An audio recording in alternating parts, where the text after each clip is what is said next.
দুটো কোনে গৈছে আজি লণ্ডন আমি যেফালে গৈ আছো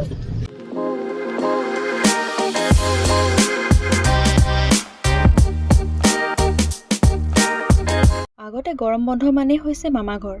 আৰু সকলোৰে এইটো ইমোশ্যন হয় আচলতে ৰাতিপুৱা 9 বজাৰ বাছখনত গুডুৱে মই উঠি পালোগৈ বোকাজান গৈ থাকোঁতে ষ্টপেজত চিলনীজানত ৰখালে আৰু সেইবাবে মই কিনিলোঁ মুড়ি বিস্কুট আৰু লগতে এটা বস্তু কিনিছিলোঁ সেইটো হৈছে চুৰ্পি সৰুকালতে খোৱা এইটো হৈছে য়াক মিল্কৰ পৰা বনোৱা ভূটানত পায় আপোনালোকে বাৰু খাই পাইছেনে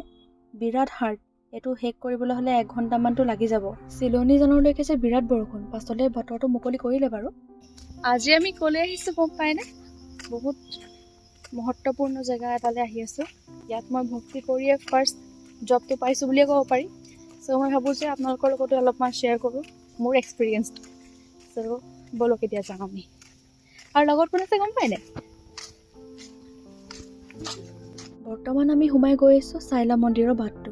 এয়া হৈছে মা দুৰ্গা মন্দিৰ জীৱনত যেতিয়া জটিলতা আহে তেতিয়া ভগৱানৰ ওপৰতে চব এৰি দিয়া হয় যোৱা 2016 চনত ঠিক মোৰ তেনেকুৱাই হ'ল মই বহুত জটিলতাত পৰি আছিলোঁ মোক লাগিছিলে এক উপাৰ্জনৰ পথ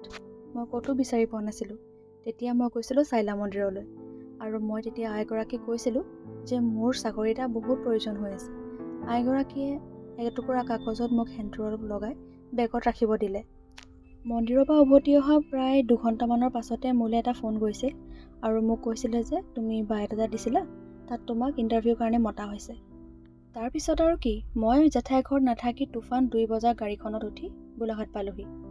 আৰু পাছদিনা খুৰাৰ লগৰ বাইকত উঠি মই চাকৰিৰ কাৰণে ইণ্টাৰভিউ দিবলৈ গ'লোঁ পিছে কেণ্ডিডেট বহুত আহিছিলে ইণ্টাৰভিউ দি অহাৰ পাছত মোক পাছদিনা কল কৰিছে যে তুমি চিলেক্ট হ'লা আৰু সেই চাকৰিটো পোৱাৰ পাছতে যে মোলৈ ইণ্টাৰভিউৰ কাৰণে বহুত কল আহিলে পিছে মই এটা জেগাত যেতিয়া কমিটমেণ্ট কৰিলোঁ সেইটো জেগাত মই 6 বছৰ দিন কৰিলোঁ আৰু 2018 চনত মই পাপাৰ লগত গৈ মেলি এখন শৰাই দিলোঁগৈ